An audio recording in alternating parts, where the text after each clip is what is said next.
Hello everyone, welcome to my channel code story with Mike. तो आज हम अपने डायनेमिक प्रोग्रामिंग के प्लेलिस्ट का वीडियो नंबर 94 करने जा रहे हैं। ठीक है, LeetCode number 514 hard marked है। क्वेश्चन काफ़ी अच्छा है। It has been asked by Google, but इसको बहुत अच्छे से समझ जाओगे तो कोई दिक्कत नहीं है, बहुत इजीली बना लोगे इसको। ठीक है, अब ये क्या बोल रहा है कि एक कोई गेम है फॉलआउट 4। ठीक है, उसमें the quest road to freedom वाला जो स्टेज है, it requires players to reach a metal dial. वो डायल कुछ ऐसा दिखता है, देख रहे हो? इसको बोलते हैं freedom dial, freedom trail ring. इसको फ्रीडम ट्रेल रिंग बोलते हैं। And use the dial to spell a specific keyword to open the door. मान लेते हैं आपको कोई कीवर्ड टाइप करना है। ठीक है, मान लेते हैं आपको GOD टाइप करना था। ठीक है, तो देखो यहाँ पर वो प्रेजेंट होगा, आपको डायल करना है, और वो कैसे डायल करना है वो भी आपको दिखा रहे हैं। गिवन ए स्ट्रिंग रिंग, मतलब आपको रिंग दे रखा होगा। ये रिंग क्या है कि इस डायल में जो प्रेजेंट है ना। और देखो वो किस तरह प्रेजेंट होगा। GO, इसमें इंडेक्सिंग मैं कर देता हूँ। 0 1 2 3 4 5 6, ये आपका रिंग है। 0 1 2 3 4 5 6 है ना, ये रिंग इसमें प्रेजेंट है। और एक कीवर्ड दे रखा होगा की। ठीक है, that represents the keyword that needs to be spelled. Return the minimum number of steps to spell all the characters in the keyword. और ये की है ना, ये जो कीवर्ड है ये आपको टाइप करना है यूजिंग दिस डायल, और मिनिमम नंबर ऑफ स्टेप्स में आपको डायल करना है। तो कितने मिनिमम स्टेप्स लगेंगे आपको डायल करने में, वही आपको निकालना है। इसका आउटपुट 4 है, वो कैसे 4 है वो अभी देख लेते हैं। और भी चीज़ें देखो यहाँ पर। Initially the first character of the ring is aligned at 12 o'clock direction. जो रिंग का पहला कैरेक्टर है ना, 0th इंडेक्स में जो है, वो देखो 12 o'clock वाले डायरेक्शन पे बैठा होगा इनिशियली। ठीक है, okay. You should spell at the characters in की you should spell all the characters in key one by one, rotating ring clockwise or anti-clockwise to make each character of the string key aligned at the 1200 direction and then the pressing the center button। जैसे मान के चलते हैं आपको ये G character लाना है ना, कीवर्ड का हर एक कैरेक्टर आपको टाइप करना है, तो आपको G लाना है। तो G कैसे लाओगे? G को आपको इस 12 o'clock में लाना पड़ेगा घुमा के। लेकिन ये तो यहाँ तो ऑलरेडी G प्रेजेंट है, तो G तो ऑलरेडी है मेरे पास, तो G तो मिल जाएगा आपको। ठीक है, G आपके पास ऑलरेडी है। यहाँ पर स्मॉल केस में लिखना चाहिए था, GODDING। ठीक है, तो G तो ऑलरेडी प्रेजेंट है 12 o'clock में, तो बस आपको एक बटन प्रेस करना है, वो G प्रिंट हो जाएगा। ठीक है, किसी को भी प्रिंट करने के लिए आपको उसको 12 o'clock में लाना पड़ेगा। ठीक है, तो G तो ऑलरेडी 12 o'clock में है, तो वहाँ कोई स्टेप नहीं लगा, बस आपको एक बटन प्रेस करना पड़ेगा, उसकी वजह से एक स्टेप लग गया। ठीक है, उसके बाद देखो आपको D लाना है। तो देखो 12 o'clock में D तो है नहीं, है ना। तो अगर आपको D को लाना है 12 o'clock में, तो कैसे लाओगे वो देखो। यहाँ पर तो देखो 2 D दिख रहे हैं मुझे, एक ये और एक ये दिख रहा है। तो ऑप्शंस दिख रहे हैं मुझे यहाँ पर कि किस D को मैं ला सकता हूँ मिनिमम नंबर ऑफ स्टेप्स में। तो पहले इसको पकड़ते हैं।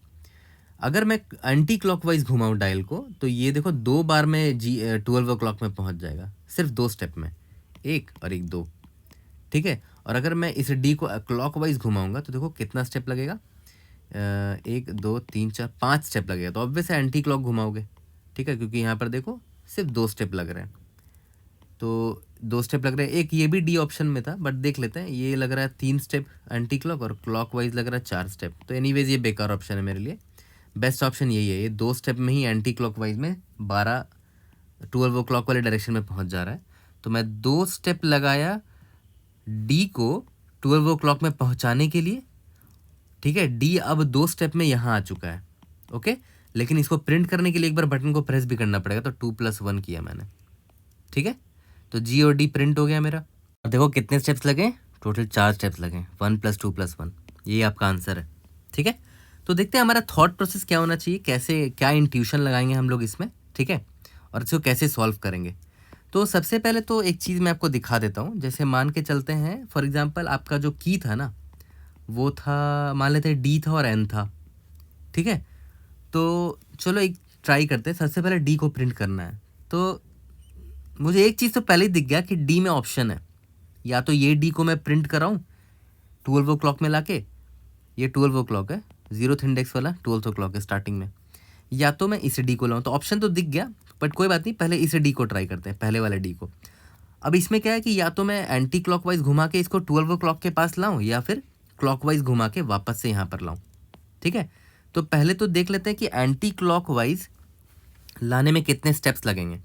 आपको ये पता है ना कि 12 ओ क्लॉक वाला कैरेक्टर जो है स्टार्टिंग में 0th इंडेक्स पे होगा। तो ये 0th इंडेक्स है, ये फर्स्ट है, ये सेकंड है, ये थर्ड है, ये फोर्थ है, ये फिफ्थ है, ये सिक्स है।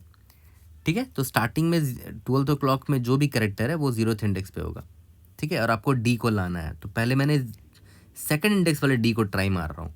तो अगर एंटी क्लॉकवाइज घुमाता हूँ, ठीक है, तो देखो तो 2 स्टेप्स लगते हैं, है ना। कैसे निकाला मैंने, 2 - 0 कर दो। 2 है मेरा डी का, और जो 12th क्लॉक में जो करेक्टर है वो 0th इंडेक्स पे है। तो 2 - 0 दैट इज 2 स्टेप लगेंगे। और इसी डी को अगर मैं क्लॉकवाइज घुमा के ऐसे लाऊं तो कितने लगेंगे, देखो तो 1 2 3 4, फिर यहाँ पर आएंगे तो 5 स्टेप लगेंगे। तो देखो मैं यहाँ पर लिख भी देता हूँ कि क्लॉकवाइज घुमाने पे कितना स्टेप लग रहा है, 5 स्टेप्स लग रहा है ना। ओके, अब सिंस डी को, अब ऑब्वियस है किसको चुनोगे, टू स्टेप्स वाले को चुनोगे जो मिनिमम है ना। तो मैंने क्या किया, 2 स्टेप्स चुन के डी को घुमा के सेंटर में ला दिया। तो 2 स्टेप्स लगे डी को सेंटर में लाने, सेंटर में नहीं, 12 क्लॉक वाले पोजीशन पे लाने के लिए। उसके बाद डी को प्रिंट करने पे 1 लगेगा, प्रिंट करने भी तो एक स्टेप है, तो 3 स्टेप लग गए डी को प्रिंट करने में।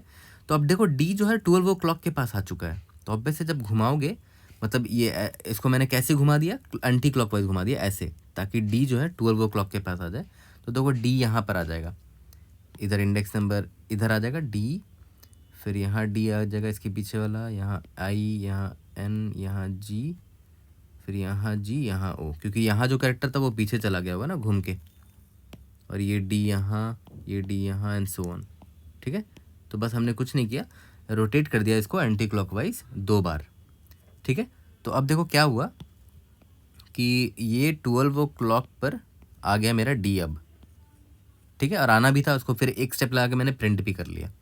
Index number 0 1 2 3 4 5 6। ओके, अब आपको देखते हैं, मान के चलते हैं आपको एन प्रिंट करना है।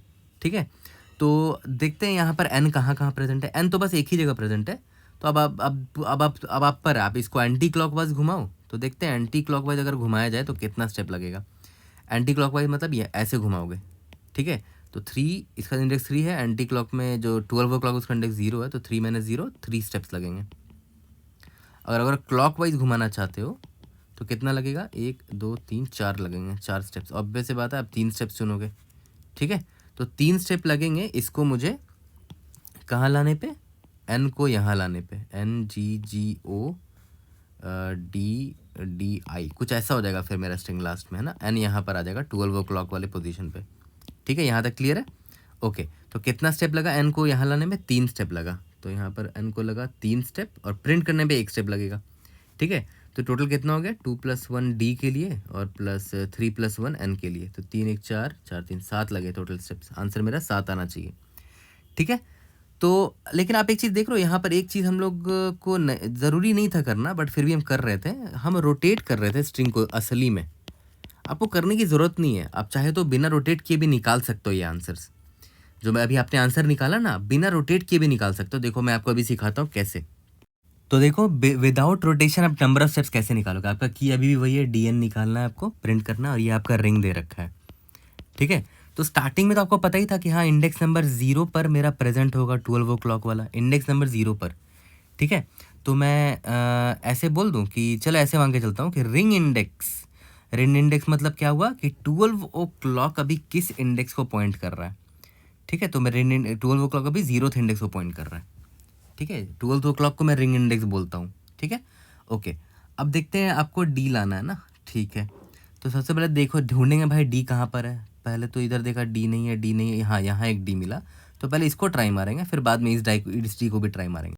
तो देखो सबसे पहले इस डी को ट्राई मारते हैं। मान के चलते हैं ये मेरा अभी डी है, मुझे इसको देखना है, इसको इंडेक्स आई से मैं रिप्रेजेंट कर रहा हूँ।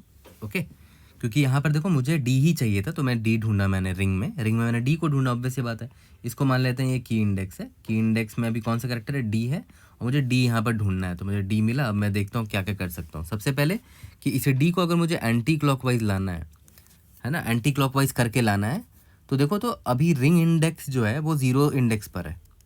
ठीक है, तो मैं यहाँ पर अगर निकालना हुआ मुझे एंटी क्लॉकवाइज स्टेप्स, ठीक है, एंटी क्लॉकवाइज अगर घुमाऊंगा तो कितने स्टेप्स लगेंगे।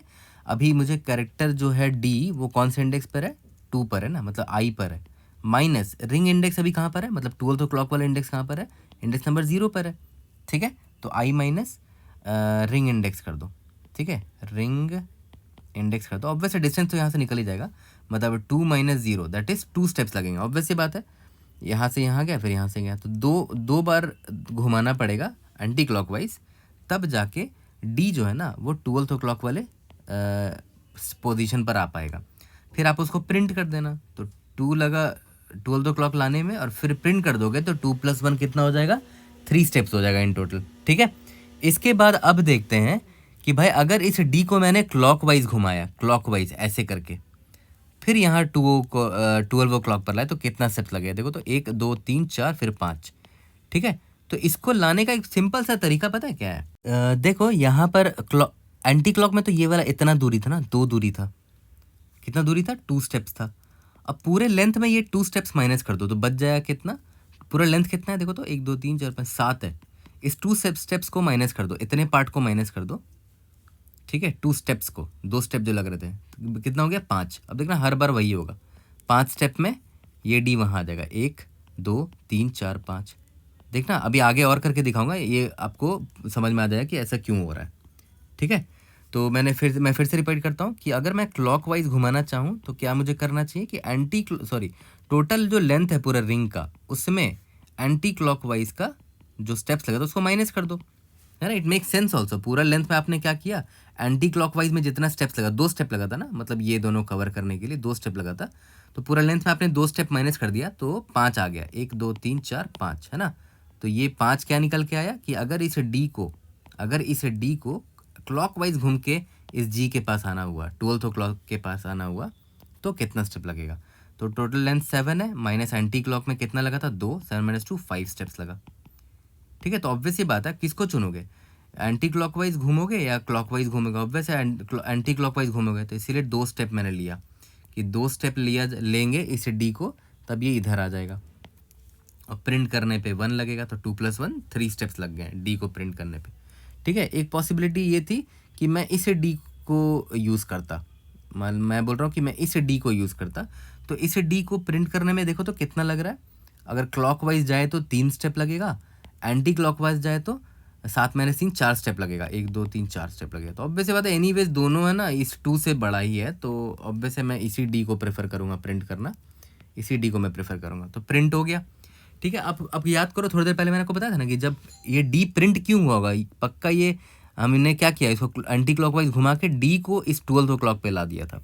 तो अब रोटेट हम लोग रियल में नहीं करेंगे, हम बस ये बोल देंगे कि अब जो 12th o'clock वाला जो कैरेक्टर है ना वो इंडेक्स नंबर 2 पर है, वो ये है, ठीक है। अब आपको किसी भी कैरेक्टर को प्रिंट करना है तो ये मान के चलना कि ये जो 12th o'clock वाला है ना वो इंडेक्स नंबर 2 पर खड़ा है। तो मैं बोल रहा हूँ कि आपको अब रियल में घुमाने की ज़रूरत नहीं है, जैसे यहाँ पर हमने देख रहे हो 12th o'clock रियल में पूरा स्ट्रिंग को रोटेट कर दिया था, स्ट्रिंग को रोटेट करने की ज़रूरत नहीं है ना। तो अब देखो फ्यूचर में अब मुझे जो नेक्स्ट कैरेक्टर लाना है, जैसे डी तो प्रिंट हो गया क्योंकि अब वो 12th o'clock पे आ चुका है, अब मुझे एन को प्रिंट करना है, ठीक है। तो मैं एन से, याद करो यहाँ पर जब एन प्रिंट करना होता था तो एन से इस डी की दूरी निकालता था ना, क्योंकि डी 12 o'clock पे आ चुका था। तो भाई यहाँ पर कुछ नहीं करना है, यहाँ पर डी यहाँ पर है और क्या, अब एन की डी से दूरी यहाँ पर भी वही होगी, देखो एंटी क्लॉकवाइज, है ना, क्योंकि सारे लोग सेम ही शिफ्ट तो हो रहे हैं, क्योंकि देखो अगर जब ये डी शिफ्ट हुआ था यहाँ पर तो ये एन भी तो शिफ्ट हुआ था लेफ्ट साइड, ठीक है। तो हमें रोटेट करने की ज़रूरत नहीं है, बस आप इंडेक्स चेंज कर दो कि रिंग इंडेक्स अब 0 से 2 हो चुका है, ठीक है, रिंग इंडेक्स अब 0 से 2 हो चुका है। अब आप आराम से निकाल सकते हो। मान लेते हैं अब आपको एन प्रिंट करना है, तो पहले देखते हैं एन है कहाँ पर, एन आपको दिख रहा है, एन यहाँ पर दिख रहा है मुझे, ठीक है। तो इंडेक्स आई मान लेते हैं इसका, तो एंटी क्लॉकवाइज में कितना स्टेप लगेगा एन को यहाँ इधर आने में, 1 2 3 स्टेप लगेगा। तो कैसे निकाला आपने, 5 - 2 करके, आई माइनस रिंग इंडेक्स, आई मेरा 5, रिंग इंडेक्स है मेरा 2, दैट इज 3 स्टेप्स लगेंगे एंटी क्लॉकवाइज एन को 12th o'clock में लाने के लिए, ठीक है, 3 स्टेप लगेंगे। लेकिन अगर क्लॉकवाइज लाना हुआ तो टोटल लेंथ कितना है, 7 है, और एंटी क्लॉकवाइज में कितना स्टेप लगा था, 3, तो 4 स्टेप लगेंगे इस एन को क्लॉकवाइज घुमाकर यहाँ लाने में, 12th o'clock में लाने में। तो सही बात है, 4 स्टेप ही लगेंगे, 1 2 3 4 स्टेप लगे, ठीक है। यहाँ तक क्लियर है, ओके। तो ऑब्वियस बात है किसको चुनोगे, एंटी क्लॉकवाइज को चुनोगे, क्योंकि वहाँ सिर्फ 3 स्टेप लग रहे हैं एन को 12th o'clock में लाने के लिए, तो 3 स्टेप लगे और 1 स्टेप एक्स्ट्रा लगाया, क्यों, प्रिंट करने के लिए, तो 3 + 1 4, ठीक है। तो देखो 2 + 1 3 हो गया था, 3 + 1 4 हो गया, टोटल 7 आ गया आंसर। तो इस केस में भी आपका आंसर आ ही जा रहा है। तो वही मैं बोल रहा हूँ कि आपको अलग से स्ट्रिंग को बार बार रोटेट करने की ज़रूरत नहीं है ना। बार बार रोटेट करोगे एक्स्ट्रा टाइम कॉम्प्लेक्सिटी आपका वहाँ पर जाएगा। ठीक है, आप बस इंडेक्स को चेंज करते रहना कि 12th क्लॉक वाला इंडेक्स अभी कहाँ पर है, कि जो कैरेक्टर है वो अभी कौन है, वो कैरेक्टर जो 12th क्लॉक को पॉइंट ये बन पर बैठा हुआ है, और उसका इंडेक्स मुझे पता है तो मैं आराम से निकाल सकता हूँ, है ना। यहाँ तक क्लियर हो गया। तो अगर देखा जाए तो मैं एक सिंपल सा एक फंक्शन लिख सकता हूँ जो मुझे ये बता दे कि कौन सा स्टेप मुझे लेना चाहिए, कितने स्टेप्स लगेंगे मिनिमम। उसको मैं काउंट स्टेप्स फंक्शन लिख देता हूँ। ठीक है, तो काउंट स्टेप फंक्शन में मुझे क्या क्या चाहिए कि भाई रिंग इंडेक्स अभी क्या है, रिंग इंडेक्स चाहिए होगा ना। ठीक है, रिंग इंडेक्स चाहिए होगा। उसके बाद आई चाहिए होगा कि जिस कैरेक्टर को हमको प्रिंट करना है कीवर्ड में वो इस रिंग इंडेक्स में कहाँ प्रेजेंट है, इंडेक्स नंबर आई पर प्रेजेंट है, आई चाहिए होगा। ठीक है, और क्या चाहिए होगा, इस रिंग का लेंथ चाहिए होगा, है ना, रिंग डॉट लेंथ चाहिए होगा। ये 3 चीज़ चाहिए होगा, है ना। ठीक है, अब एक चीज़ ध्यान दो यहाँ पर। तो मैं यहाँ पर निकाल लूँगा कि भाई क्लॉक एंटी क्लॉक में कितने स्टेप्स लगेंगे, वो तो अभी मैंने आपको सिखा दिया, आई माइनस रिंग इंडेक्स। ठीक है, लेकिन एक बात बताओ, यहाँ पर तो एन यहाँ पर था ना, इंडेक्स नंबर 5 पर था। ठीक है, अगर मान के चलो अगर आपका एन यहाँ ना होके यहाँ होता अगर आपका एन यहाँ ना होके यहाँ होता तो देखो इस केस में क्या होता, एन का इंडेक्स 1 है और डी का इंडेक्स 2 है। तो अब क्या आई यहाँ पर होता, तो आई माइनस रिंग इंडेक्स करते तो 1 - 2 -1 हो जाता ना। तो वही मैं बोल रहा हूँ कि एब्सोल्यूट वैल्यू निकाल लो कि एन कहीं पर भी हो, आपको फ़र्क ना पड़े। ठीक है, बस आपको डिस्टेंस मिल जाए, चाहे वो एंटी क्लॉक हो या क्लॉक हो। ठीक है, तो मैं क्या बोल रहा हूँ, यहाँ पर आप एब्सोल्यूट वैल्यू निकाल लेना, एब्सोल्यूट वैल्यू। और इसके बाद ये तो एंटी क्लॉक स्टेप्स निकाल लिया आपने, उसके बाद क्लॉक स्टेप्स निकाल लेते हैं। अब क्लॉक स्टेप्स याद है कैसे निकाला था हमने, जो रिंग का लेंथ है ना, मतलब रिंग डॉट लेंथ है उसमें इसको माइनस कर देते थे कि कितना स्टेप्स लगा इसमें, है ना। तो इसका वेरिएबल का नाम ही कुछ और दे देते हैं, यहाँ पर इसका नाम डिस्टेंस दे दो, क्योंकि वो ज़रूरी थोड़ी कि एंटी क्लॉकवाइज है या क्लॉकवाइज है। क्योंकि देखो अगर एन यहाँ पर होता तो ये तो क्लॉकवाइज हो गया ना, तो कंफ्यूजिंग ना हो जाए, इसलिए मैंने इसको स्टेप डिस्टेंस मार्क कर दिया है। ठीक है, और ये इसको क्लॉक स्टेप्स ना देके इसको लिख दो रैप अराउंड, लिख दो कि घुमा कर जब आप जाओगे 12 क्लॉक में। बस वेरिएबल का नाम चेंज कर रहा हूँ और कुछ नहीं, बाकी सब कुछ सेम है। रिंग डॉट लेंथ माइनस कितना ये लगा स्टेप्स यहाँ पर, तो माइनस डिस्टेंस करते थे, कितना हो जाएगा, रिंग डॉट लेंथ मेरा कितना था याद है, इस केस में 7 था, और यहाँ पर डिस्टेंस कितना था 3, तो 7 - 3 4 लगा था, है ना। ठीक है, तो देखो ये तो हमें पता चल गया। अब इन दोनों में से जो मिनिमम होगा मैं उसी को लेना चाहूँगा, रिटर्न मिनिमम ऑफ डिस्टेंस या फिर रैप अराउंड, मतलब घुमाकर।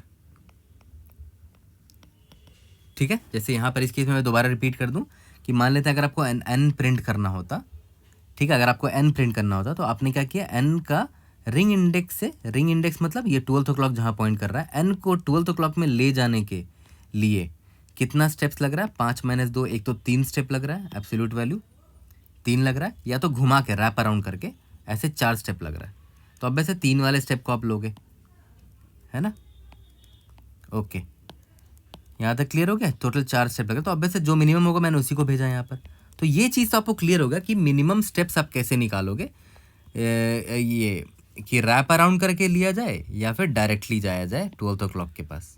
ठीक है, तो देखो इतना कुछ समझने के बाद ये चीज़ तो मैंने क्लियर कट पहले ही बता दिया था कि आपके पास देख रहे हो ऑप्शन है, क्योंकि देखो मल्टीपल डीज हो सकते हैं, है ना। तो एक बार ये डी को आपने ट्राई किया, उसका आपने ये स्टेप्स निकाला होगा, उन दोनों में से मिनिमम निकाला होगा और उससे एक आंसर निकाला होगा। फिर आपने बोल दिया होगा चलो बढ़िया है, डी तो मैंने प्रिंट कर लिया। ठीक है, डी आपने प्रिंट कर लिया। उसके बाद मैंने बोला था ना कि एक और भी तो ऑप्शन हो सकता था कि आप इसको ना लेके आप इस डी को लेते, ठीक है, और उसको प्रिंट कराने का मिनिमम स्टेप देख लेते और देखते वहाँ से कितना पॉसिबल आंसर आता है, मिनिमम स्टेप्स आता है। ठीक है, जैसे मैं क्या बोल रहा हूँ कि GODDING है और ये आपका DN है, यही था ना। तो याद करो स्टार्टिंग में आपका ये की क्या है, ये आपका रिंग इंडेक्स है और ये आपका की इंडेक्स है, और के मान के चल लो।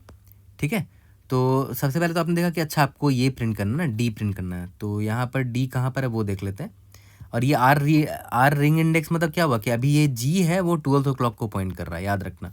ठीक है, तो पहले तो देखना कि आपको ये डी कहाँ प्रेजेंट है, तो आप यहाँ पर इटरेट मारोगे, देखोगे अच्छा यहाँ एक डी मिल गया है, तो आप बोलोगे कि चलो इस डी को प्रिंट करने का जो भी मिनिमम स्टेप्स लगता है, एंटी क्लॉक या क्लॉक जो भी है, वो मैंने स्टेप में अपने ऐड कर लिया, total steps is equal to कुछ भी ऐड कर लिया। तो अब देखो GODDING कॉमा, इसका डी तो प्रिंट हो गया ना, तो DN, अब ये के यहाँ आ जाएगा। ठीक है, और ये याद रखना कि यहाँ पर डी हमने प्रिंट किया था ना, तो ऑब्वियस सी बात है अब डी आ चुका होगा 12 o'clock में, तो मेरे लिए रिंग इंडेक्स अब आर ये बन चुका होगा। ठीक है, यहाँ तक क्लियर हो गया। और दूसरा पॉसिबिलिटी क्या हो सकता था कि भाई मैं इस डी को ना लेके इस डी को लेके एक्सप्लोर कर लेता। ठीक है, तो मेरा स्टेप्स कुछ आता। ठीक है, और यहाँ पर GODDING, और उस टाइम क्या होता, मेरा ये 12 o'clock ये इंडेक्स बन जाता, मतलब मेरा रिंग इंडेक्स इस बार ये बन जाता।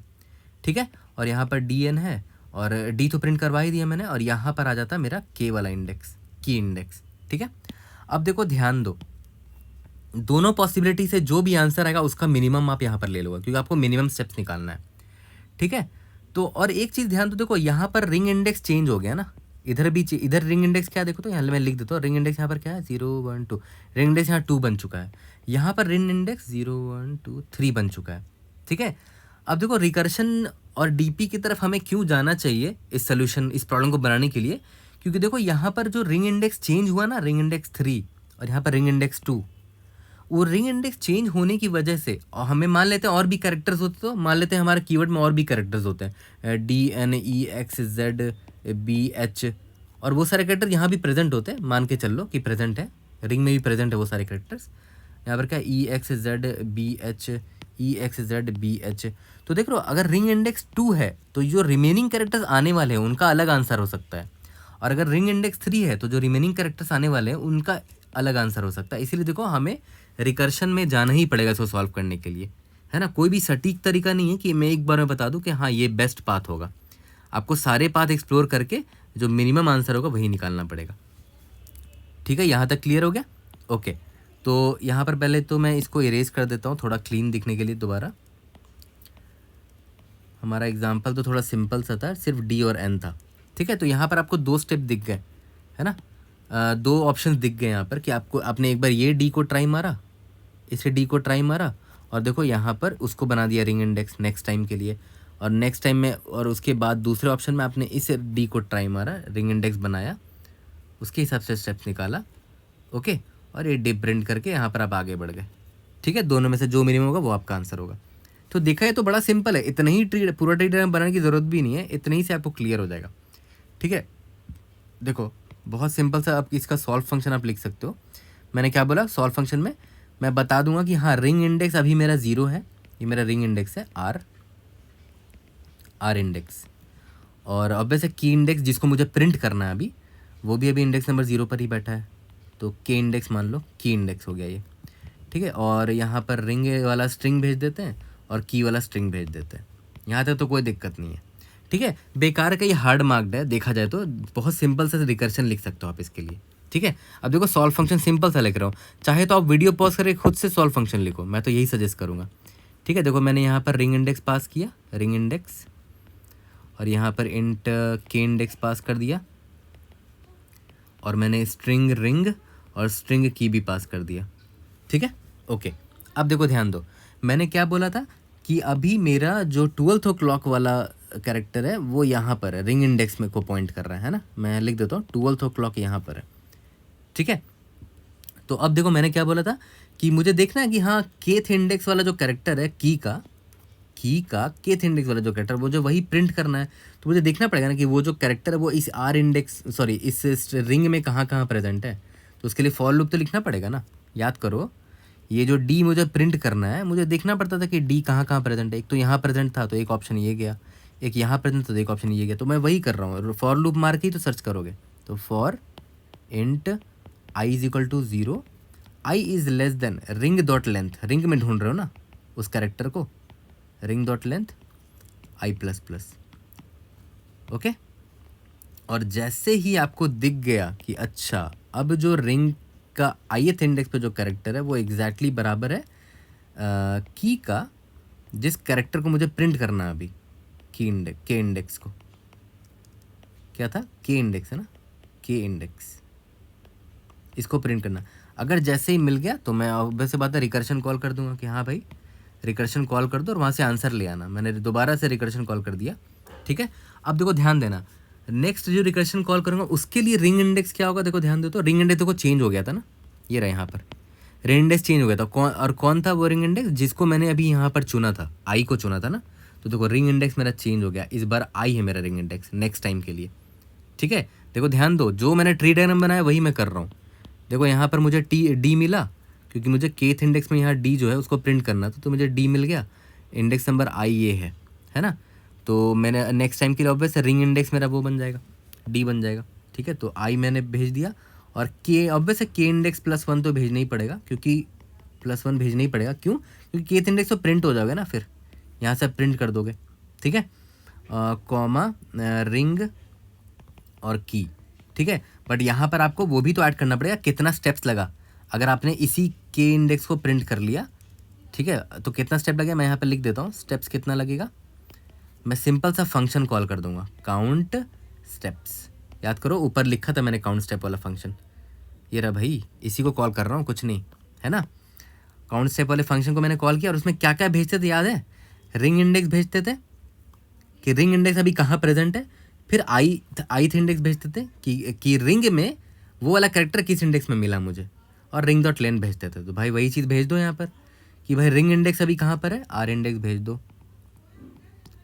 करंट कहाँ पर मिला है मुझे, रिंग के करंट किस इंडेक्स में मिला है, ith इंडेक्स में मिला है वो कैरेक्टर, ठीक है। और रिंग डॉट लेंथ भेज दो, रिंग डॉट लेंथ भेज दो। तो ये क्या करेगा, मुझे मिनिमम स्टेप्स निकाल के दे देगा कि भाई रैप अराउंड करके प्रिंट करूँ उसको, या डिस्टेंस निकाल के प्रिंट करूँ डायरेक्ट, जो भी मिनिमम हो, तो वो मुझे मिनिमम स्टेप्स तो दे देगा, बहुत बढ़िया, ठीक है। अब उसके बाद मेरा काम क्या है कि भाई जो भी स्टेप्स आया मुझे, ये स्टेप्स कितना क्या है, ये स्टेप्स है टू ब्रिंग दैट के वो ith वाला इंडेक्स वाला कैरेक्टर टू 12 o'clock में लाने का वो स्टेप्स है।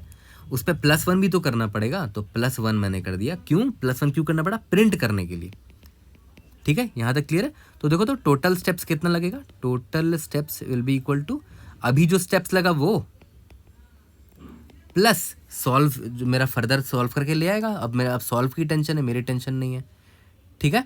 और यहाँ पर मैं एक रिजल्ट नाम का वेरिएबल ले लेता हूँ, रिजल्ट इज इक्वल टू, इसको इंट मैक्स मान लो क्योंकि हमें मिनिमम निकालना है ना, इंट मैक्स मान लो, और यहाँ पर हर बार रिजल्ट निकालते रहो, और क्या, result is equal to minimum of result comma total steps,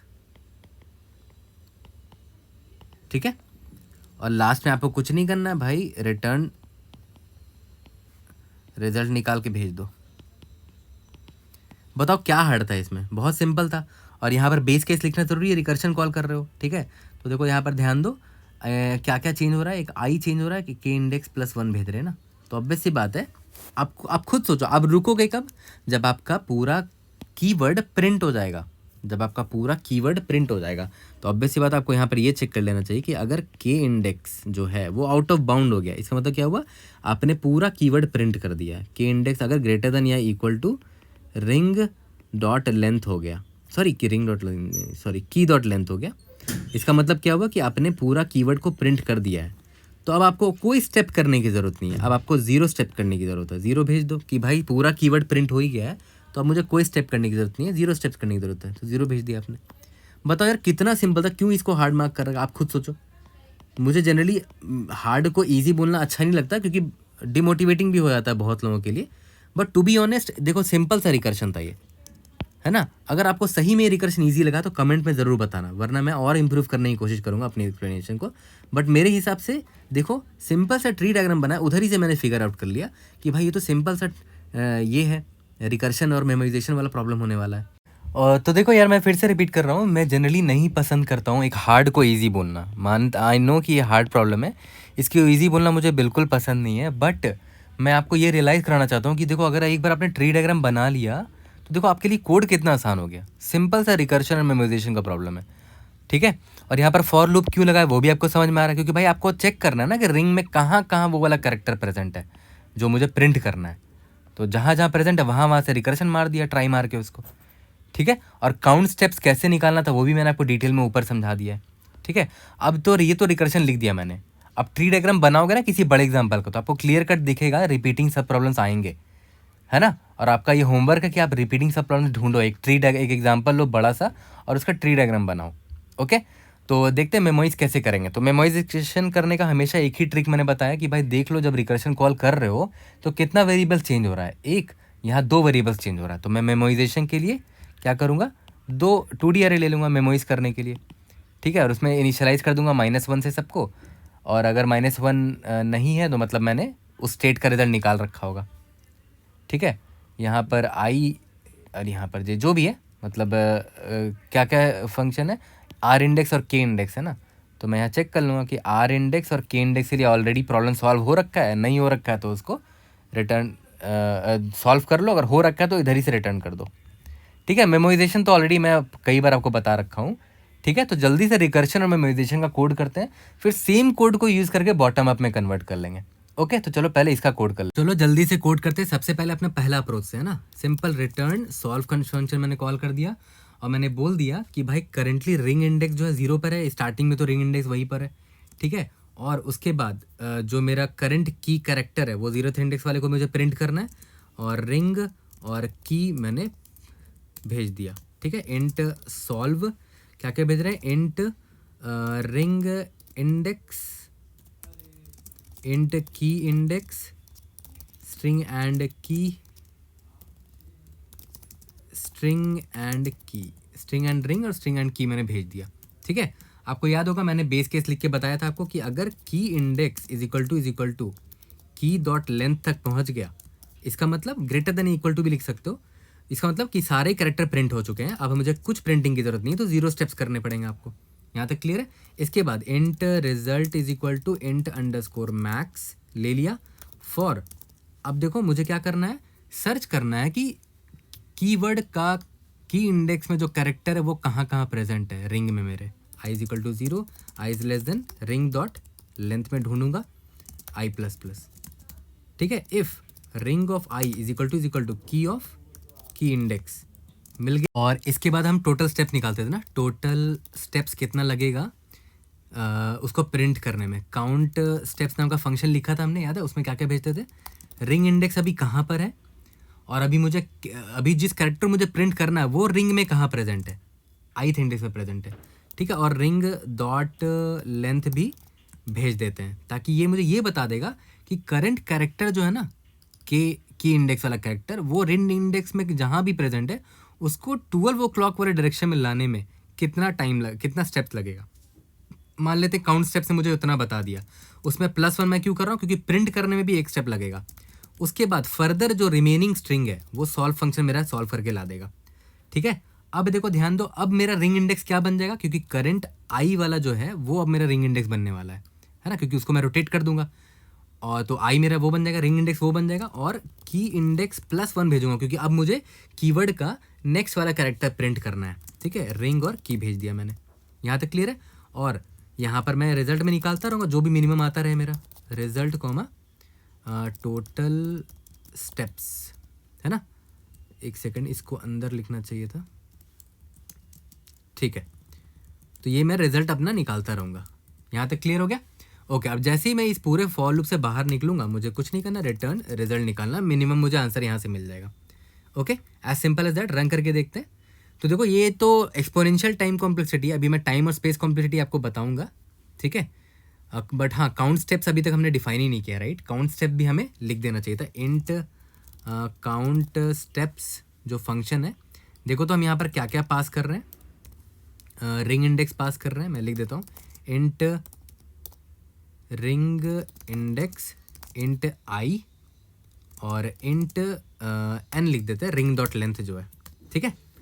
तो याद करो पहला मेरा क्या था, इंट डिस्टेंस ले लो, distance is equal to absolute value of जो भी है आपका आई माइनस रिंग इंडेक्स। ये हो गया कि डायरेक्टली आई से रिंग इंडेक्स गया। एक हो गया रैप अराउंड डिस्टेंस कितना होगा, कि मान लेते हैं घुमा कर अगर हम लोग गए 12 तो क्लॉक वाले पोजीशन पर, ठीक है, तो रैप अराउंड का कितना लगेगा, जितना भी लेंथ था आपका एन था माइनस लेंथ ना, माइनस ये डिस्टेंस को माइनस कर दो तो ये रैप अराउंड का डिस्टेंस मिल जाएगा आपको। इन दोनों में से जो मिनिमम मिले वही भेज दो, डिस्टेंस रैप अराउंड डिस्टेंस, ठीक है। ये तो मैंने आपको समझा दिया था।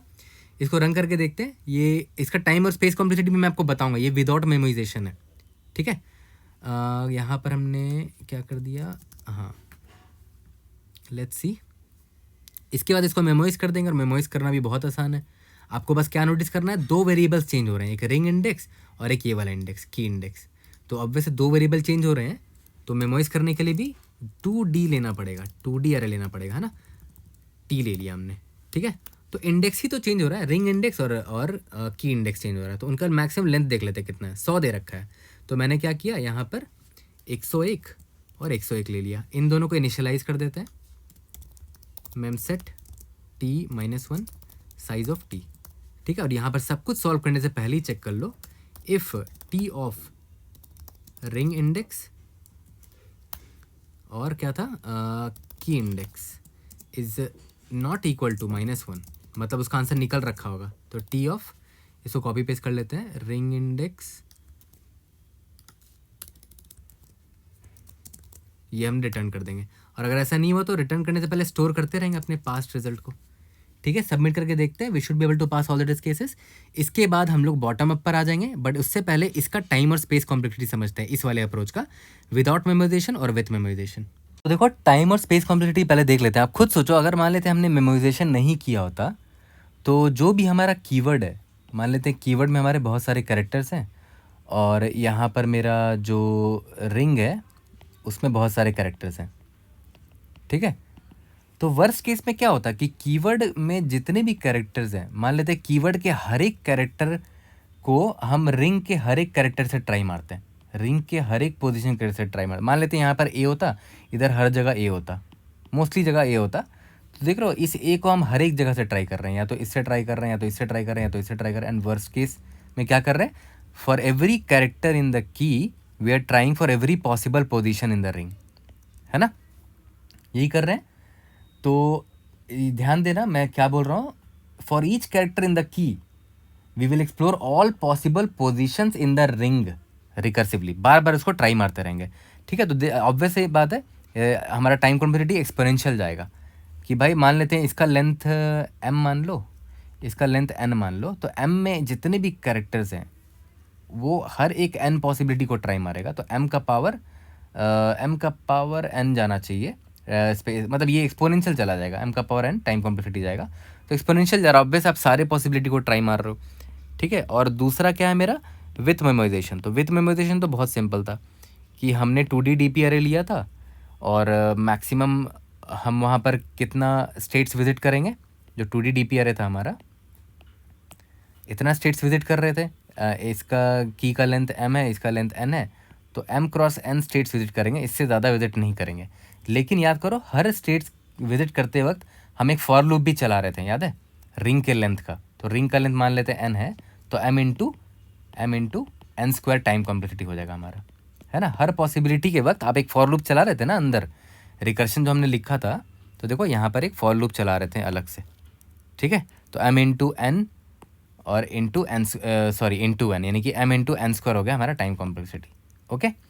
और स्पेस कॉम्प्लेक्सिटी तो सिंपल है, यहाँ पर आपने क्या किया, एक 2D DP अरे ले लिया m क्रॉस n साइज का, ओके। अब हम लोग आ जाते हैं अपने बॉटम अप अप्रोच पे। तो देखो थोड़ी देर पहले हमने अभी यही तो लिखा था रिकर्शन में, तो इसी को फॉलो करके देखो बॉटम अप कैसे बन जाएगा। और हर बार मैं यही करता हूँ, रिकर्शन वाले कोड को ही बॉटम अप में कन्वर्ट करने की कोशिश करता हूँ। तो सबसे पहले आपको पता होगा, अगर आप मेरा डीपी कंसेप्शन क्वेश्चंस का प्लेलिस्ट फॉलो कर रहे हो, तो वहाँ पर हमेशा मैं सबसे पहले स्टेट डिफाइन करता हूँ, ठीक है। तो अब याद करो, देखो ये जो रिकर्शन लिख रहे हैं हम लोग, दो चीज़ें चेंज हो रही थी, एक रिंग इंडेक्स, एक की इंडेक्स। तो ऑब्वियस सी बात है, जब मैं डीपी बॉटम अप अरे बनाऊंगा, डीपी अरे बनाऊंगा, तो उसको भी 2 इंडेक्स का ही रखूंगा, मतलब 2D अरे रखूंगा, क्योंकि यहाँ देखो दो चीज़ें चेंज हो रही हैं, ठीक है। तो मैं स्टेट डिफाइन कर लेता हूँ, देखो ध्यान दो, टी यहाँ पर दो चीज़ें ना, रिंग इंडेक्स और की इंडेक्स है। तो अब देखो ये जो सॉल्व फंक्शन मैं कॉल कर रहा हूँ, तो उसमें दो चीज़ होना चाहिए, एक रिंग इंडेक्स और की इंडेक्स। इसका मतलब पता क्या हुआ, कि करेंटली जो 12 वो क्लॉक है ना, वो इस रिंग इंडेक्स को पॉइंट कर रहा है, और मुझे ये की इंडेक्स वाले कैरेक्टर को प्रिंट करना है, तो कितना स्टेप लगेगा वो ये सॉल्व फंक्शन बताता था। अब सॉल्व की जगह मैं क्या कर रहा हूँ, टी लिख रहा हूँ, ठीक है। और मैं यहाँ ये बता रहा हूँ कि करेंटली मेरा 12 ओ क्लॉक किस इंडेक्स को पॉइंट कर रहा है, रिंग इंडेक्स को पॉइंट कर रहा है, ठीक है। और मुझे प्रिंट करना है की इंडेक्स वाला कैरेक्टर कीवर्ड में जो है, तो मुझे कितना स्टेप्स लगेगा, ठीक है। तो मुझे कितना स्टेप्स लगेगा वो इसमें हम स्टोर करके रखेंगे, यानी कि minimum number of steps to print key index वाला character when the 12 o'clock is pointing to ring index. Ring index वाला जो भी इंडेक्स है उसमें 12 ओ क्लॉक अभी पॉइंट कर रहा है, उस वहाँ पर जो कैरेक्टर है ना वो 12 ओ क्लॉक पर है। ओके, यहाँ तक क्लियर है। तो मिनिमम स्टेप्स कितने लगेंगे वो हम लोग यहाँ स्टोर करेंगे, ठीक है। अब चाहो तो मैं यहाँ पर लिख भी देता हूँ, ज़्यादा क्लैरिटी आ जाएगा। मिनिमम स्टेप्स टू प्रिंट की कौन सा कैरेक्टर, की इंडेक्स वाला कैरेक्टर, उसको प्रिंट करने के लिए कितना स्टेप लगेगा minimum, when the ring index में जो कैरेक्टर है इज ऑन, कहाँ पर है, 12 ओ डायरेक्शन, ठीक है। यहाँ पर टी हमें आंसर दे देगा और यहाँ पर हमें सॉल्व देता था वही आंसर। यहाँ पर सॉल्व हमें वही आंसर तो देता था कि रिंग इंडेक्स ये है और की इंडेक्स को प्रिंट करना है, यहाँ पर टी हमें वो आंसर दे देगा, ठीक है। यहाँ तक क्लियर है, ओके।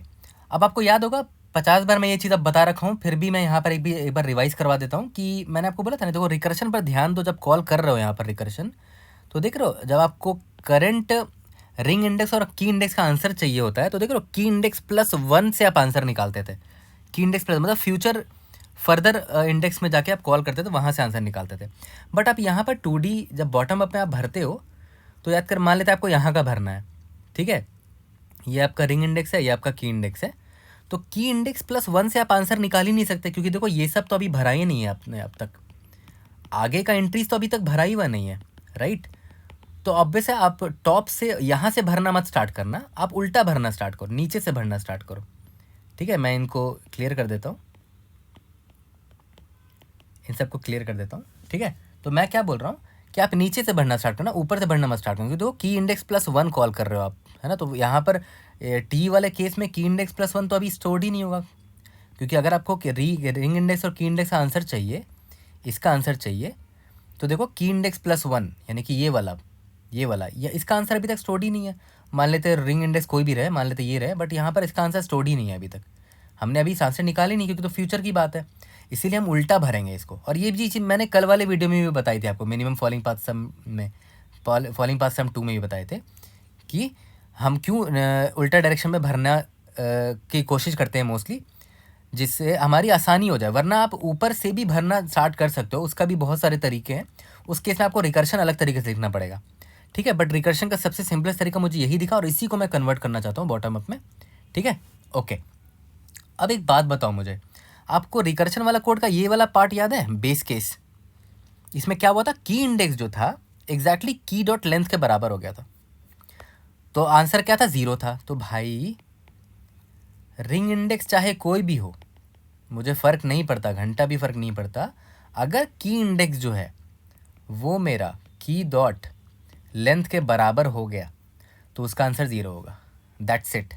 तो मैं क्या करूँगा, रिंग इंडेक्स कोई भी हो, मुझे फ़र्क नहीं पड़ता, रिंग इंडेक्स चाहे 0 हो, चाहे 1 हो, चाहे 2 हो, चाहे 3 हो, एंड सो ऑन, की डॉट लेंथ अगर हुआ ना तो मेरा आंसर 0 होगा। ऑब्वियस सी बात है, देखो यही पर देखो बेस केस है ना, बेस केस तो लिखोगे ना, तो की डॉट लेंथ में आप पहुँच गए, मतलब आपने कीवर्ड के सारे कैरेक्टर प्रिंट कर दिए थे, ठीक है। तो आप हम सबसे पहले पता है क्या करेंगे, बेस केस से भर देंगे अपने टी अरे को कि भाई रिंग इंडेक्स जो है वो चाहे 0 हो चाहे कुछ भी हो, मुझे फ़र्क नहीं पड़ता, ring index less than n, ring का लेंथ n मान लेते हैं, ठीक है। यहाँ पर लिख लेते हैं कि रिंग डॉट लेंथ n मान लेते हैं, ठीक है। तो यहाँ पर इसलिए मैं n लिखा हूँ, और रिंग इंडेक्स ++, ठीक है।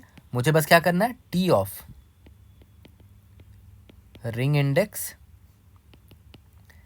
और ये देखो की डॉट लेंथ है ना, की का जो भी लेंथ रहा होगा उसका एंट्री मैं 0 भर दूंगा अपने टी में। ये चीज़ समझ में आ गया, ये बेस केस है, ठीक है। और की डॉट लेंथ को m मान लो, की डॉट लेंथ कुछ भी मान सकते हो, देखो आप पर है ना, तो यहाँ पर सिंपली m लिख देना, ठीक है। ये चीज़ समझ गए, ये मैंने बेस केस पहले ही भर दिया अपने 2D अरे में, ठीक है। इसके बाद देखो हम आ जाते हैं अपने फॉर लूप पे, जो मेन बॉटम अप वाला फॉर लूप है। फॉर, अब देखो याद करो, की डॉट लेंथ तो आपने भर ही दिया, ठीक है। तो आप कहाँ से स्टार्ट करोगे, की इंडेक्स का की डॉट लेंथ -1 से स्टार्ट करोगे, ठीक है। तो मैं स्टार्ट करता हूँ, की इंडेक्स इज इक्वल टू, देखो की डॉट लेंथ की वैल्यू क्या है, m है मान लेते हैं, तो की डॉट लेंथ का लिए तो आपका आपने आंसर भर ही दिया है यहाँ पर, ठीक है। तो मैं की डॉट लेंथ -1 से स्टार्ट करूँगा, और मैं क्यों उल्टा भर रहा हूँ, नीचे से ऊपर क्यों भर रहा हूँ, मैंने आपको बता दिया था, m-1 उल्टा से क्यों भर रहा हूँ, ठीक है। Key index greater than equal to 0, key index minus minus. बताओ इस लाइन में कोई दिक्कत नहीं लग रहा होगा आपको, क्यों मैंने m-1 से स्टार्ट किया, क्योंकि भाई की डॉट लेंथ अगर m होता तब तो आंसर 0 होता ना, बेस केस है वो, ये रहा यहाँ पर आपको मैंने दिखाया, ये रहा इधर, है ना। तो वो तो मैंने पहले ही भर दिया, तो की डॉट लेंथ यानी कि m-1 से अब स्टार्ट कर रहा हूँ, ठीक है। उसके बाद दूसरा जो फॉर लूप होगा, for int ring index is equal to 0, ring index less than n, ring index plus plus. Ring index कहीं पर भी हो सकता है, स्टार्टिंग में वो 0 पे रहा होगा, फिर 1 पे रहा होगा, एंड सो ऑन। ऑब्वियस सी बात है, आपको एक 2D अरे जब भी भरना होता तो पहले डबल फॉर लूप तो लिखना पड़ता है ना, तो डबल फॉर लूप अपने पहले ही लिख दिया, ठीक है। यहाँ तक क्लियर है। तो अब देखो एक और आपको ट्रिक बताऊं, जनरली मैं ऐसे ट्रिकी सोल्यूशन नहीं बताना चाहता, ताकि मैं नहीं चाहता आप लोग रटो सोल्यूशन को, बट ये ट्रिक मैं अपने मन में हमेशा क्या रखता हूँ कि देखो अगर इस सॉल्व रिकर्शन में देखो 2 वेरिएबल्स चेंज हो रहे हैं ना, तो मुझे डबल फॉर लूप तो लिखना पड़ेगा। देखो डबल फॉर लूप लिख दिया, अगर उसके अंदर और भी फॉर लूप है तो वो मुझे लिखना पड़ेगा। तो देखो यहाँ पर मैंने एज इट इज़ वही फॉर लूप चिपका दिया है, देख रहे हो ये वाला फॉर लूप, देख रहे हो डबल फॉर लूप की वजह, देखो डबल 2 वेरिएबल्स चेंज हो रहा था तो मुझे 2D अरे बनाना पड़ गया, ठीक है। और 2D अरे को भरने के लिए डबल फॉर लूप लिखना पड़ता है, तो ये डबल फॉर लूप मैंने लिखा यहाँ पर उनको भरने के लिए, बट उसके अंदर भी एक और एक्स्ट्रा फॉर लूप यहाँ पर है ना। और आपको याद होगा कि क्यों मैंने ये फॉर लूप लिखा था, ठीक है। तो ये फॉर लूप उठाना पड़ेगा आपको। तो देखो as it is same for loop, इतना जो डब्बा दिख रहा है ना, ये डब्बा कॉपी पेस्ट मैंने मार दिया, देखो यहाँ पर as it is copy paste मारा है, कुछ भी चेंज नहीं किया है, सब कुछ सेम है। Result is equal to int max, i is equal to 0, i less than ring dot length, i plus plus, पूरा चीज़ सेम है, ठीक है। बस वहाँ पर सॉल्व कॉल करते थे ना, यहाँ पर देखो सॉल्व की जगह मैं क्या कॉल करूँगा, टी कॉल कर दूंगा, टी। और यहाँ पर इंडेक्स आई है तो आई लिख दो, इसको हटा के, की इंडेक्स +1 है ना, तो इसको हटा के की इंडेक्स +1 कर दो, की इंडेक्स +1।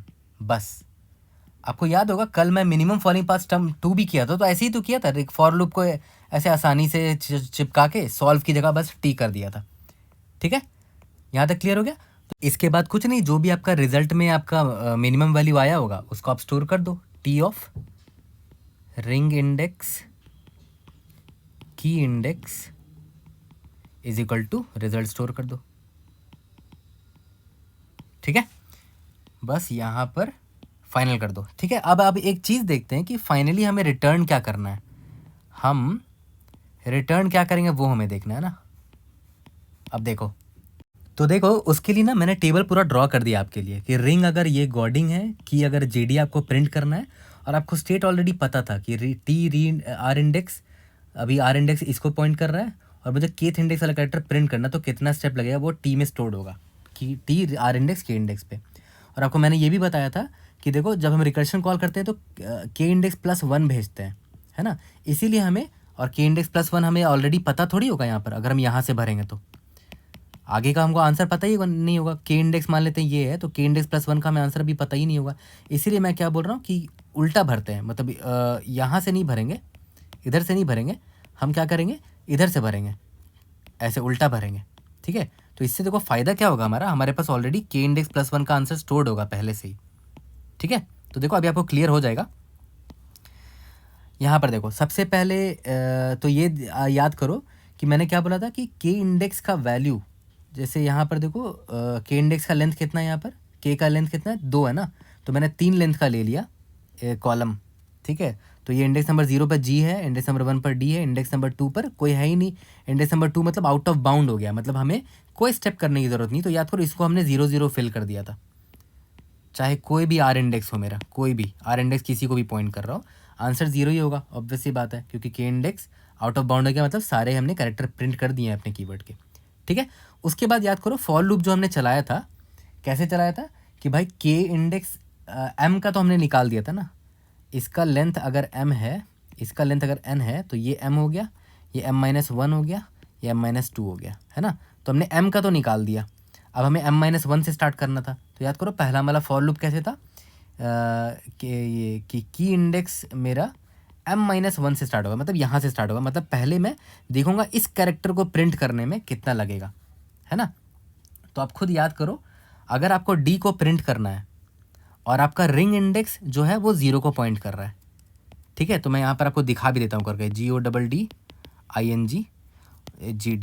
अगर आपको ये डी प्रिंट करना है और आपका ये जो रिंग इंडेक्स है वो यहाँ पर है, जी को पॉइंट कर रहा है, ठीक है। तो आप किसको पॉइंट करना चाहोगे, इसे डी को एंटी क्लॉक घुमाओगे, यहाँ पर 2 स्टेप वहाँ लग जाएंगे और 1 स्टेप प्रिंट करने में, तो टोटल 3 स्टेप लगेंगे, है ना। तो ये तो मैंने आपको एक करके दिखा दिया, बाकी आप पूरा जब प्रिंट करोगे तो आपको कुछ ऐसा दिखेगा, 3 2 1 1, यहाँ पर 2 3 4 आ जाएगा, ठीक है। देखो 7 जो अपना रिंग इंडेक्स है वो कभी आउट ऑफ बाउंड में जाएगा ही नहीं, रिंग इंडेक्स या तो जी को पॉइंट करेगा, या तो ओ को, या तो डी को, या तो डी को, या तो आई, या तो एन, या तो जी, ठीक है। तो एक्स्ट्रा कॉलम यहाँ पर लेने की ज़रूरत नहीं थी हमें रिंग इंडेक्स के केस, मतलब रो हमें 6 ही लेना सही रहेगा हमारे लिए, एक्स्ट्रा रो लेने की ज़रूरत नहीं है, क्योंकि रिंग इंडेक्स एक वैलिड इंडेक्स होना चाहिए ना, या तो वो 0 को पॉइंट कर रहा होगा, या तो 1 को, या तो 2 को, एंड सो ऑन, ठीक है। और रिंग इंडेक्स का मतलब क्या है कि जहाँ पर 12 0 डायरेक्शन अभी पॉइंट कर रहा है, ठीक है। तो अगर तो देखो ये तो मैंने डी का सारा पॉसिबल आंसर निकाल दिया कि अगर मुझे डी प्रिंट करना हुआ और अगर 12 o'clock यहाँ पर हुआ, या फिर 12 o'clock यहाँ पर हुआ, या फिर 12 o'clock यहाँ पर हुआ, तो मेरा आंसर कैसे आएगा, ठीक है। तो मैंने सारा निकाल दिया। अब निकालते हैं कि जब जी प्रिंट करना होगा तो कितना लगेगा। अब देखो ध्यान दो, जब आपको जी का आंसर निकालना है तो मैंने आपको बोला था ना कि अभी देखो आर इंडेक्स आपका कितना है, अभी आर इंडेक्स आपका 0 है, ये है, और आपका देखो तो के इंडेक्स कितना है, आपका के इंडेक्स इस बार 0 है ना, ये है ना 0th इंडेक्स, ठीक है। तो अगर आपको 0th इंडेक्स से निकालना है तो याद करो आप के इंडेक्स +1 कॉल मारते थे, के इंडेक्स +1, तो ऑब्वियस बात है के इंडेक्स +1 अब मेरा देखो सॉल्व्ड है, यहाँ वैल्यू है, मैं उसकी मदद से इसका आंसर निकाल सकता हूँ। अब इसीलिए देखो मैं उल्टा भर रहा था, है ना। यहाँ तक क्लियर हो गया, ठीक है। तो जब इसको भरोगे ना आप ऑब्वियसली इसका आंसर कुछ ऐसा आएगा, अगर आप नोटिस करोगे तो 4 5 6 7 7 6 5 आएगा, ऐसा कुछ आंसर आएगा, ठीक है। तो आप नोटिस करना हर बार आपका आंसर यहाँ पर स्टोर्ड होगा 0,0 में। और आप याद करो गॉडिंग में जीडी को प्रिंट करते वक्त करने के लिए हमें 4 स्टेप्स लगे थे और आपका आंसर T0,0 में स्टोर्ड होगा, तो आपको T0,0 बस भेज देना है, ठीक है। तो मैं आपको एक बार ये दिखा दे देता हूँ, बस पहला वाला रो आपको दिखा देता हूँ, ठीक है। जैसे या इसका आंसर मान लेते आपको निकालना है, इसका मतलब क्या हुआ कि ये 0th इंडेक्स मतलब जो भी आपका गॉडिंग है ना, गॉडिंग 0th इंडेक्स पर अभी आपका 12 o'clock का डायरेक्शन है और आपको डी प्रिंट करना है अपने जी डी वाले में, इसे डी को प्रिंट करना है, ठीक है। तो डी को प्रिंट करने के देखो मिनिमम कितना स्टेप लगेगा, 1 2 2 बार रोटेशन किया और 1 प्रिंट करने में लगा, 2 2 1 + 3 हो गया, तो यहाँ पर देखो 3 स्टेप लग रहा है। इसका मतलब क्या हुआ, T ऑफ 0,1 जो है ना वो 3 है, इसका मतलब क्या हुआ कि 0th अभी मेरा रिंग इंडेक्स था, 0th कैरेक्टर में जो भी है वो अभी रिंग 12 o'clock को पॉइंट कर रहा था और मुझे 1, इसका मतलब कि की का फर्स्ट इंडेक्स में जो कैरेक्टर मुझे वो प्रिंट करना था, मुझे 3 स्टेप लगेंगे, तो 3 स्टेप सही है, मैंने लिखा भी सही है। अब यहाँ पर देखते हैं इसका मतलब क्या हुआ कि 0th इंडेक्स को पॉइंट कर रहा है जी और मुझे जी प्रिंट करना है, ठीक है। तो अब एक चीज़ ध्यान दो, अब आपको जी प्रिंट करना है, जी प्रिंट करने में कोई दिक्कत नहीं, बस 1 स्टेप लगेगा आपका, तो बस 1 स्टेप लगा, ठीक है। तो 1 तो हो ही गया, 1 स्टेप लगा, 1 सेकेंड, हाँ 1 स्टेप लगा कि इसे जी को बस प्रिंट करना है, ठीक है। बाकी जो रिमेनिंग है याद करो K+1, के इंडेक्स +1 से आंसर निकाल लेते थे बाकी का, है ना, ठीक है। यहाँ तक देखो बाकी कैसे निकालते थे, k+1 का आंसर ऑलरेडी निकल रखा है 3, तो यहाँ पर 3 ऐड कर देते थे। यहाँ तक क्लियर है, वही तो करते थे। ये देखो काउंट ऑफ स्टेप्स निकाला तो काउंट ऑफ स्टेप 0 आएगा, क्योंकि ऑब्वियस सी बात है मुझे जी प्रिंट करना और जी पर ही ये 12 है, ठीक है, तो वो 0 आएगा। फिर +1 क्यों किया, क्योंकि जो प्रिंट करने में एक स्टेप लगता है, बटन दाबेंगे तभी तो प्रिंट होगा, तो 1 स्टेप लगा। और बाकी जो रिमेनिंग स्ट्रिंग है की इंडेक्स +1 तक से जो स्ट्रिंग है उसका आंसर मैंने यहाँ पर ऐड कर दिया 3, तो पूरा स्ट्रिंग का यहाँ पर आंसर स्टोर्ड है 1 + 3 दैट इज़ 4, तो मुझे यहाँ पर आंसर मिल गया। ठीक है, यही मेरा आंसर है, क्योंकि मेरा स्टार्टिंग में 0th इंडेक्स पर ही तो था 12 o'clock वाला। ठीक है, तो 0 और 0 में मेरा आंसर स्टोर्ड है, वही मैंने रिटर्न कर दिया। ठीक है, कहानी खत्म। टाइम कॉम्प्लेक्सिटी कितना है अपने बॉटम अप का, O ऑफ m × n, बाहर एक फॉर लूप था m × n, और अंदर एक रिंग डॉट लेंथ का भी फॉर लूप था ना, ये रहा रिंग डॉट लेंथ का ही फॉर लूप था। तो रिंग डॉट लेंथ कितना था, रिंग डॉट लेंथ n था, तो n एक और आ जाएगा। स्पेस कॉम्प्लेक्सिटी m × n है, वो आपको क्लियर कट दिख रहा है, ये वाला हमने स्पेस लिया है। यहाँ तक क्लियर है। और अगर चलो इसका कोड तो कर लेंगे, बट एक होमवर्क है आपके लिए, आप खुद सोचो, आपको किसी भी कॉलम का आंसर निकालने के लिए, मान लेते हैं आपको इसका आंसर निकालने के लिए जस्ट इसके नेक्स्ट कॉलम का आंसर आपको आना चाहिए था, जस्ट इसके नेक्स्ट कॉलम का। देखो यहाँ से ही तो पता चल रहा है, अगर आपको ये देखो की इंडेक्स +1 वाले का बस आपको वैल्यू चाहिए था, के इंडेक्स +1 का। फ्यूचर में आपको बस एक ही कॉलम का अगर आप स्टोर कर पाए ना, तो बस उसी से मतलब है आपको। ठीक है, तो देखो इसका आंसर निकालने के लिए, इस कॉलम का आंसर निकालने के लिए, ये वाले कॉलम का, मान लेते 0th कॉलम का आंसर निकालना है, तो कहाँ से निकलेगा, बस नेक्स्ट वाले कॉलम से आंसर निकाल पा रहे हैं। ये देखो k+1 से, के इंडेक्स +1 से।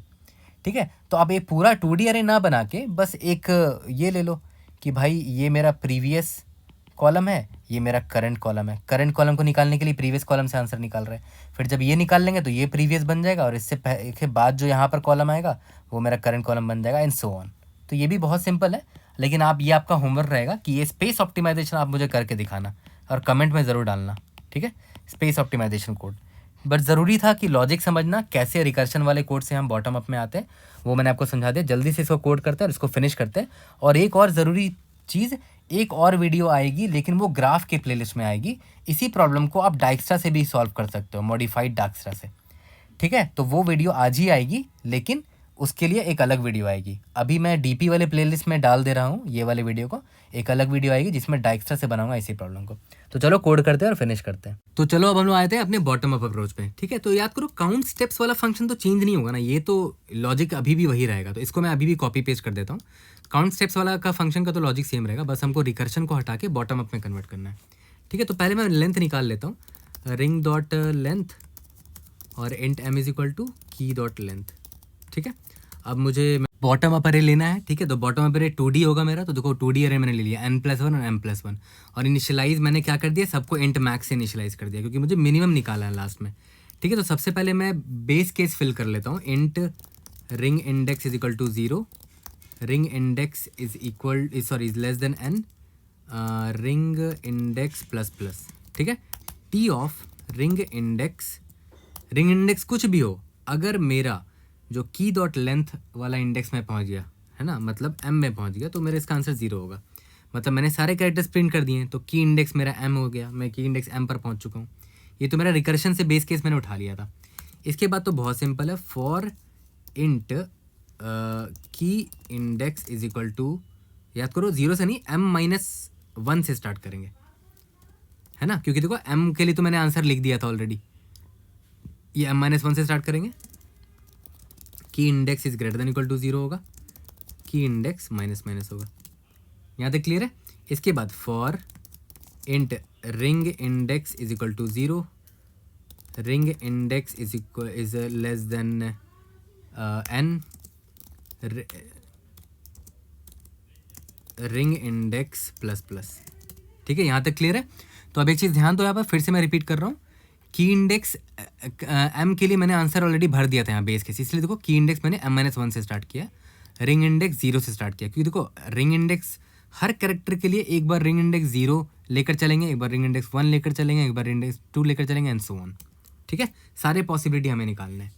इसके बाद तो पूरा कॉपी पेस्ट है, याद करो, int underscore max for int i = 0, i is less than, ring dot length याद है क्या था, n था, i++, है ना। इसके बाद if ring of I is equal to key of key index अगर बराबर आ गया, ठीक है, तो मुझे निकालना पड़ता था टोटल स्टेप्स। ये तो पूरा रिकर्शन वाला कॉपी पेस्ट है। काउंट स्टेप्स, उसमें क्या क्या भेजते थे, रिंग इंडेक्स भेजते थे। करेंटली जिस कैरेक्टर को प्रिंट करना है वो रिंग के किस इंडेक्स में प्रेजेंट है, वो रिंग के ith इंडेक्स में प्रेजेंट है। तो आई निकाल लिया मैंने और रिंग का लेंथ भेज दिया, ठीक है, और +1 कर दिया टोटल स्टेप। उसके बाद याद करो प्लस करके सॉल्व फंक्शन कॉल करते थे, ठीक है, और वहाँ पर आई भेजते थे, याद करो आई, और रिंग इंडेक्स +1 भेजते थे, नहीं सॉरी की इंडेक्स +1 भेजते थे। तो मैं यहाँ पर सॉल्व की जगह मैं टी कॉल कर दूंगा, ये मेरा रिंग इंडेक्स हो गया। नेक्स्ट रिंग इंडेक्स ये होगा, और जो नेक्स्ट कैरेक्टर प्रिंट करना है वो की इंडेक्स +1 होगा। ऑब्वियस बात है, ऐसे ही कॉल करते थे। तो मैंने रिकर्शन से ही कॉपी पेस्ट मारा इसको, और यहाँ पर रिजल्ट को अपडेट करते रहना, minimum of result comma total steps. यहाँ तक क्लियर है? ओके। अब जैसे ही यहाँ से मैं बाहर निकलूँगा, ठीक है, मैं अपडेट करता रहूँगा T of ring index comma key index is equal to result, है ना। यहाँ तक क्लियर हो गया। लास्ट में मैंने आपको दिखा भी दिया था प्रूफ करके, 2D DP array दिखा के टी ऑफ 0,0 में आपका आंसर स्टोर रहेगा हर केस में, है ना। इसको सबमिट करके डायरेक्टली देख लेते हैं। We should be able to pass all the test cases. Indeed yes. Okay, तो I hope I was able to help. कोई भी डाउट होगा raise in the comment section, try to help you out. See you in the next video. Thank you.